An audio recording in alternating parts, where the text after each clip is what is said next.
Hello and welcome to the Revolut Insider Podcast, where we explore all things Revolut from the inside out. I'm your host, Alex Carril, and joining me today is Patricia Brazao, Business Development Manager here at Revolut. At Revolut, you have hold opportunities. However, it's not an obstacle if your friends don't have it. We are providing you a way to move money locally the way you're used to. Exactly. Thank you for being here today, Patricia. You are a business development manager, and in your role, you've helped to bring some really complex features to life for customers in Poland and Portugal, and you've even reimagined how people pay for public transportation using Revolut. So I'd love to get into this a little bit more and get your insight on it. Okay, so this alternative payment methods role I have in business development manager at Revolut is being super challenging, but also rewarding. And it's good that you ask about it and that I'm able to share it, because I feel that sometimes local initiatives can fly a bit under the radar, but they are truly important on the way people manage their daily lives. And for example, what you mentioned for Poland or Portugal, here in Portugal, if you go to an ATM, you call it a Multibanco. So managing your money in Portugal without Multibanco, it's not feasible. The same with BLIK in Poland. These alternative payment methods are really important for day-to-day basis, and it's good that we are providing that at Revolut. Kind of adapting their global strategies into more local ones. I truly believe that you have to go local to go global. So Revolut is already the top of mind when it comes to travel and to use your money while traveling. Why not be also the top of mind on your day-to-day basis? Being the primary financial institution for customers around the world. Exactly. Yeah. That's my team's main goal. And I'm super focused on finding new ways for people to feel comfortable using Revolut for everything related to their money. You've been in financial services for quite a while now, but you started as a consultant. I worked in consulting during 7 to 8 years, 7.5. But it was actually important to build some technical knowledge about how financial services work. It was a good foundation. In consulting, you're always changing from client to client. You have a lot of exposure to C-levels, to the processes within each organization. And that's important when you move to this type of role. And I also had the opportunity to participate in projects to build digital banks from scratch. Not as good as Revolut, I need to tell you. What is? Yeah, I know. Yeah, but it was actually really good to become more adaptable and to know exactly how to dive deep into subjects that sometimes you're not an expert in. And coming from that world of consulting, what did it teach you when you brought that experience when it comes to solving complex problems and solving problems at scale? Yeah, so those problems have a lot of moving parts, you know? And in consulting, you find it several times. You work with different teams, with different clients, with different legal environments, with different visions about what is the customer experience they want. And you may have an idea, but you hear a no several times. I can imagine. It happens a lot when you present your idea, your framework based on the best practices in consulting to a client, and he wants it different. Here you have the same thing. You go to a certain vendor, you have your business case, you have the idea you want to deliver to your end user, but you may hear a no. And I think that this never settle approach that Revolut has, that it's not a no, it's a not yet. Okay. I'm going like to that. get there. And I think that consulting prepared me for that in a way. Yeah. So how do you overcome these big problems? When it comes to solving complex problems, it's about breaking them down into pieces that are not as complex as they seem. Try to figure out the why. Why can't we do it? And often you get a vague response like, yeah, it's not legally feasible, or it's not technically feasible.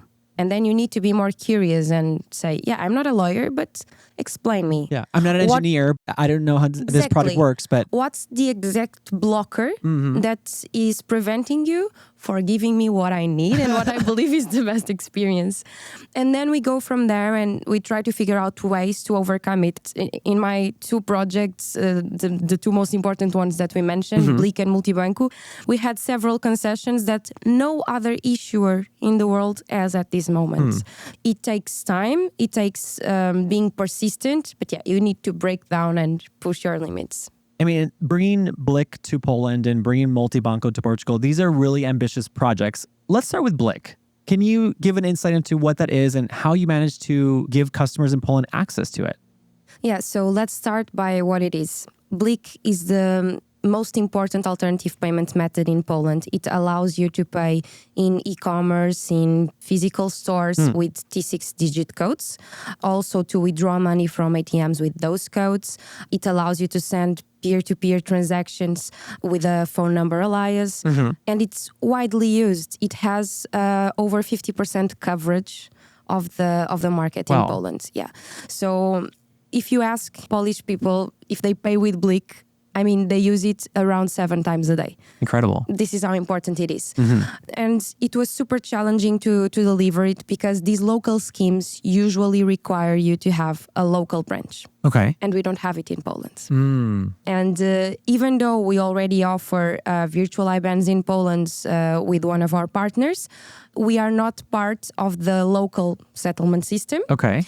And so we had to figure out a way how to be participants, even though we are not direct participants in that market. Sounds complex. It is, but making it more simple. Okay.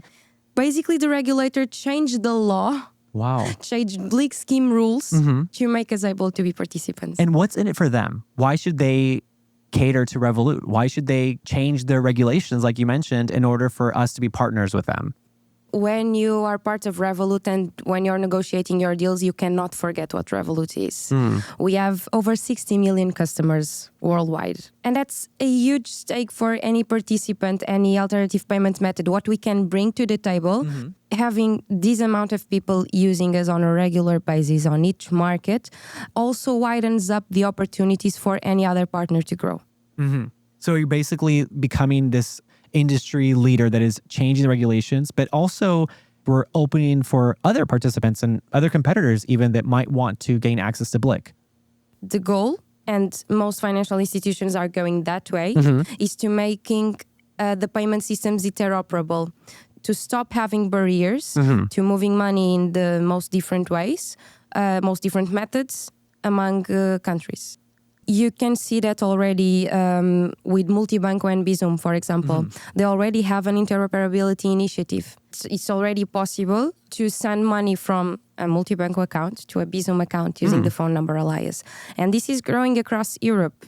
And you have, for example, Vero, also offered by Revolut, where the northern countries have a similar setup where you can go to one country to another and still use the same payment method. Interesting. That will be available there as you have in your own local country. Yeah, so you're not just connecting people within the country using Revolut, but you're also creating the ability to connect across countries.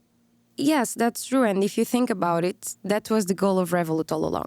Our RevPay always allow that. You can pay anywhere. You can send money to anyone using the phone number across the world. And my goal at the end of the day is to make it bigger and to make sure that people recognize that this Revolut goal, this vision that we have since the beginning is useful and they can use it. And I still think that RevPay overcomes most challenges that we have with these APMs. You made a great point. So why bring BLIK to Poland? Why bring Multibanco to Portugal when customers can just use Revolut Pay? Because it's not enough when not all customers have Revolut. In an ideal framework, I would like that everyone would use Revolut. And our goal is to make it easier. But if you think about your mother, your grandmother, they probably are still a bit more traditional and have a bit of fear or barriers to adhere to Revolut and use it as their sole bank. Makes sense. And I want to be able to still send money to my mother using the phone number. And I want her to be able to do it with me and with her friends. So providing that at Revolut is mentioning, look, at Revolut, you have all the opportunities. However, it's not an obstacle if your friends don't have it. We are providing you a way to move money locally the way you're used to. Exactly. Patricia, you mentioned also bringing more access to customers. I want to talk about a feature that you helped to launch, which is public transportation through Revolut. So customers are able to buy their tram, bus, train tickets in Poland using their app. Tell me about this. Yes, that was about gaining customers' trust and to be part of their daily lives. I mean, you go out of home, you want to buy a ticket to go somewhere, and you can do it in a single app. For example, I feel that on my day-to-day basis. If I want to park my car, I have one app for parking. If I want to ride the bus, and if I don't have like a monthly pass, I need to pay with cash. Sometimes they don't even have card. Depending on the country, it might be challenging. And in Poland, we noticed that some banks already offer it, and we want to be hand in hand with those competitors and be part of people's lives. Yeah, but in order for us to be a big player in the market, we have to adapt to this local strategy. Exactly, because you need to figure out if it's convenient or not. For example, you have some countries where the tap to pay, it's widely available in every transport. True. So why would you take another step to open your app, to purchase the ticket, to scan a QR code? You wouldn't. You can simply tap to pay. But we already offer it, right? Yeah. We already have our cards to do it. Exactly. It's about looking at the markets where the features are needed. And in Poland, we figured out it was an opportunity that people could use it, that it has a relevant market penetration. So we want to be part of it. Are there any plans to roll this feature out in other markets?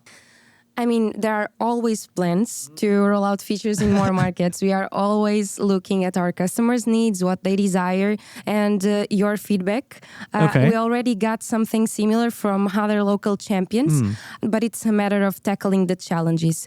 As you know, in most countries in Europe, the public services are managed by government institutions, and those processes may take long time to scope and to fit in because you need to have public context, you need to have a certain bureaucracy that we're not so used to with private institutions. But yeah, it's of course we are always scoping in and aiming to offer it to the wider set of customers possible. And this is part of your job. Like as a business development manager, you're in charge of like finding these partnerships and creating these negotiations in order to bring these features to market. Yes, exactly. So basically, as a business development manager, your goal is to find the best partnerships to offer the best product possible. And when we talk about alternative payment methods, it's about figuring out locally what people need to move their money, to pay for services, to pay for bills, to pay for utilities, and find out the gaps that we may have in a specific market. And then figure out how we can solve it. Can we solve it in-house? Do we need a partner? Why? What is the best one? What is the more trusted for the customers and in terms of infrastructure for our integrations as well? And then we go from there. It's a challenging but super rewarding job. I can imagine it's actually like solving these complex problems, overcoming these challenges, and figuring out what the value is not only for customers, but for the business as a whole. Exactly. Patricia, one of the biggest projects that you've been working on lately is bringing Multibanco to customers in Portugal so they can use the Revolut app but still have access to Multibanco. How was it to bring this feature to market? Look, Multibanco, as you can imagine, is special for me. Not only because it's challenging, but most projects are challenging at Revolut, but because it's in Portugal and I know the product more closely and how important it is here. First of all, I think it's important to give a bit of context for whoever doesn't know. If you come to Portugal and you want to go to an ATM machine, everyone says, let's go to a Multibanco. And those multibancos, those ATM machines, integrate a set of features that most countries don't. In that machine, you can withdraw cash, you can deposit cash, you can pay your bills, pay your taxes. It's a super old institution that it's very trusted by the Portuguese market. It also has an app, the MBWay app, where people can send peer-to-peer transactions. They can unlock the ATM using a code provided by that app. And you go to some places where you don't even have another option to pay. Oh, I've been there myself because I've tried to go to a restaurant. I've tried to pay using a credit card and they say, no, Multibanco only, Portuguese cards. I don't have a Portuguese card. I live in Spain. I mean, you're from Portugal. So do you think this way of paying is outdated? I think that it is related with the market itself. In Portugal, you have super small business, and those business value trust among all things. And in Multibanco, they have this integrated system I told you about, and it's easier for them to connect with that system than with wider schemes like Visa or MasterCard. Okay. And for example, even when we think about the pricing structure of some of these schemes, contactless, the retailers need to pay a higher fee for that. And Multibanco solves that because with the QR code, it's the same thing as paying with card. So it's also about cost optimization for some merchants. Makes sense. Yeah. So I wouldn't say it's outdated. I would say that it's a bit close. And that's what Revolut is trying to break into. We want to make super easy for anyone to come to each market and to pay in each local system. Because as I told you, we are looking locally, but we want to make it global. For example, you live in Spain. I want you to be able to use Bizum that you already had. My colleague Melina made a great work with that to launch it to every Spanish user. But I want you to also be able to come to Portugal and to use MBWay or to use Multibanco or to not have that challenge you faced of not being able to pay with your card. Exactly. So you realize it's important. You know that Revolut needs this in order to become a competitive player in the market and also to give customers access in Portugal. So talk me through what goes into creating a partnership of this scale. Okay, I will try to not be super complex because it is. But I need to tell you that in most of these schemes, in these payment methods, you need to establish partnerships with several organizations, not only with the scheme itself. Okay. So the Multibanco scheme, the MB scheme, we had, of course, to get to them, understand the conditions, what were the technical limitations, etc., and to negotiate a contract. But then we also had to negotiate with another partner for processing services. That is the only partner allowed to process Multibanco transactions. Okay. On top of that, you need to adhere to Bank of Portugal subsystems for transaction settlement. And on top of that, you need to make sure that you can establish a connection with each one of these partners. Okay. That it's not easy when you have like a global network, when you don't have physical infrastructure in each market that you operate, of course. So first, this scoping part, untangling all the institutions and how they correlate was the biggest challenge. And then we also had to look at the blockers. You need, of course, to have a local IBAN and a local branch, which is already launched, was on the way when we started Multibanco. And after that, I think it's putting it all together and counting on those partners to also understand that we are a different institution with its own challenges. Exactly. But creating these partnerships are never straightforward. I mean, there are a lot of partners that you have to make deals with, agree on different terms. So how do you get past those no's that you mentioned earlier when you're building these relationships? I think it's about understanding the no and for them to understand our goal as well. For example, in Multibanco, all the issuers besides Revolut are Portuguese banks. They only operate in Portugal. They don't have the same goals and the same constraints that we have. I can give you a super straightforward example. A peer-to-peer transaction is an instant transaction, right? So it's a SEPA Inst because it's within Europe. Whether it is settled in Portuguese domestic system or another, technically it is a SEPA Inst. And we already offer that in Portugal, right? You can already send an instant transaction using a Revolut app prior having Multibanco. However, if you build it in the way that every bank has it now, all the transactions would be processed by Multibanco processor. And that's not our goal. We want to keep it independent because we already have that capacity. And what is not domestic transactions, we want to process it in the regular flow. And that was not possible until here because no other issue had that challenge before. Interesting. So it's about explaining exactly why do we need this, why it makes sense, how it is to work in a competitive market, that it's starting to open, and be the ones that challenging it, be the ones that make it change and grow. And ultimately, I mean, more people are going to be using Multibanco anyway, so it's to their benefit as well to create this partnership. Yes, absolutely. I think that Multibanco was always super helpful with us. It was challenging for both companies. When you think about companies with decades of work that don't have a new issuer for some time ago, you think about project management and project delivery, that it's more waterfall, it's more phased, everything is documented in a way. And in Revolut, we don't do things that way. We challenge everything. We are super agile on delivery. We have super ambitious milestones. And we also need to understand that for the vendor, that's news. That's a challenge for them as well. So it's about being open, being honest, and building trust with the vendor as well. To be able to actually help others maybe modernize their systems, that's really saying that we're a disruptor in the industry. I think we are, but not imposing that. I think we are by the example. So I had this experience with the companies I worked for, Multibanco, where some project teams told me, yeah, the way you do it makes more sense. It takes less time to get an answer if you do it that way. So we are not imposing the other organizations and the other financial institutions to be like us, of course.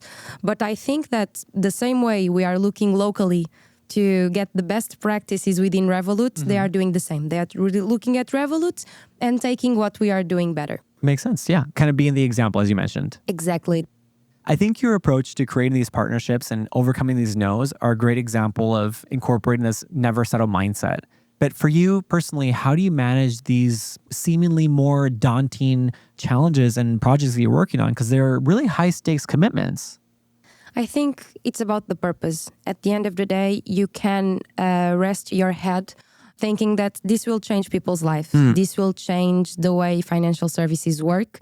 And it also helps to have a brilliant team by your side, to have some people that you can look up to, that you can ask advice for.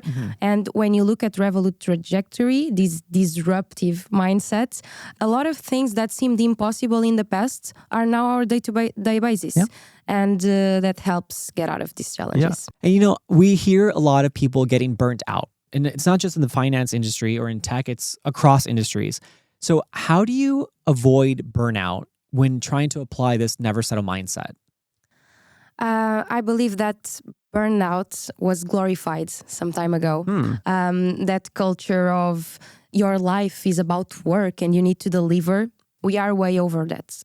Nowadays, we talk a lot about mental health, about what's healthy. And for me, it has always been about balance and understanding that I can only be great at my job. I can only be great with my friends. I can only be great with my family if I'm healthy mentally. Of course. So it's about finding the balance. I know how important my job is. I'm super thankful for having this job, but I also know that I need to balance it with rest and with other fulfilling activities as a person to be the best I can be here as well. So how do you find that balance? What are these fulfilling activities that you enjoy doing? Sports are super important for me to clear my head and to stay mentally healthy. I always try to at least 1 hour per day to go to the gym or at least take a walk near the beach. And at the same time, I'm super creative. I like to throw different parties to my friends, to make surprises, and to always take life with a sense of humor. I used to say that it's my coping mechanism. It's not only a coping mechanism, is part of my personality. You have two options. I always say this. You can take life super tough and seriously and you still have to do it.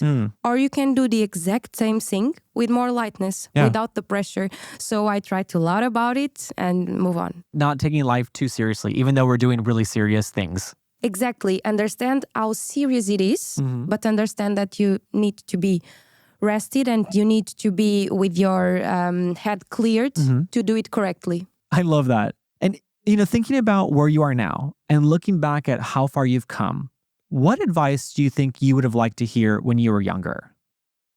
I think the advice I always give, and this applies both to personal and professional life, is if you are exactly what you are, you will fit somewhere. Anyone will like you. If you try to be something else, no one will like you. Stay true to yourself. Exactly. And the rest will align. Be true to your values. And do you have any advice for people that are looking to break into fintech? Yes, I would say that to break into fintech, the most important thing is to stay curious. Challenge the status quo, as we mentioned before.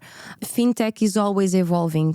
When we talk about where will Revolut be in a year, I don't know. Me either. No one knows because the market is changing, the demands are changing, the tech possibilities are changing. So if someone wants to break into fintech, he only needs to be curious and the rest will follow. That's great advice. And I think true for not only people that are breaking into fintech, but also our employees. Stay curious because you never know what else you can develop or what new features we can roll out.